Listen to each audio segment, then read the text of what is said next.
There was a man named Daniel. He was not a warrior, nor was he a king. He was a servant of God, a man of wisdom, a man of prayer. He had seen great miracles. He had survived a den of hungry lions. He had witnessed God reveal mysteries to kings, and he had spent his entire life in devotion to the Lord. But this time, things were different. Daniel needed an answer from God. The world around him was changing, and his people were in desperate need of guidance. So he did what he always did. He prayed. But this wasn't just an ordinary prayer. This was a deep, desperate cry for wisdom. Day after day, he knelt before the Lord. He fasted. He humbled himself. He pleaded for an answer. One day passed, then 2, then 5. Still, there was silence. Daniel had experienced God's voice before, so why wasn't he answering now? Had God turned away? Was his prayer not being heard? But Daniel did not stop. 10 days, 15, 20. Still nothing. Most people would have given up. Most people would have said, maybe God doesn't want to answer me. But not Daniel. He continued in faith. He continued in prayer. Even though he could not see the answer, he believed it would come. And then, on the 21st day, something happened. A great light filled the room. A figure appeared before Daniel, shining like lightning, clothed in brilliance. His face was like the sun, his eyes like fire, his voice like the roar of many waters. Daniel trembled.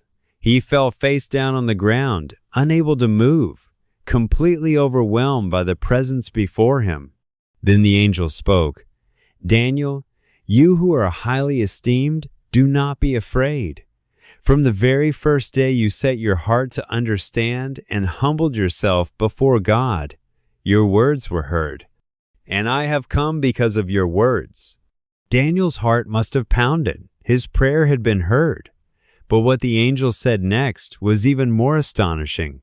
For 21 days, the angel continued, "I was delayed. I was engaged in battle with the prince of Persia, a powerful force of darkness. I fought against him, and only when Michael, one of the chief princes, came to my aid was I able to come to you." Daniel had been praying for 3 weeks, but what he could not see was that from the moment he prayed, a spiritual battle had begun. His answer was on the way, but forces of darkness had tried to stop it.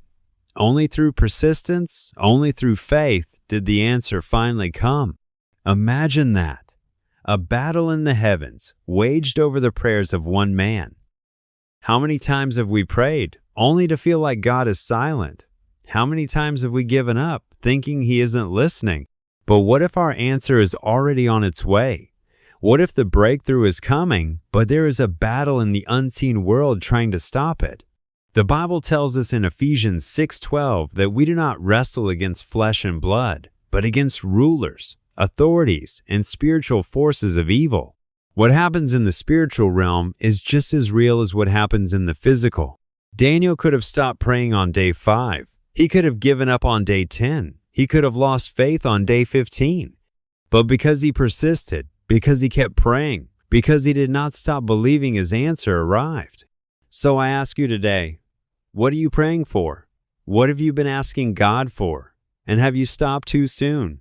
Jesus tells us in Matthew 7:7, "Ask, and it will be given to you. Seek, and you will find.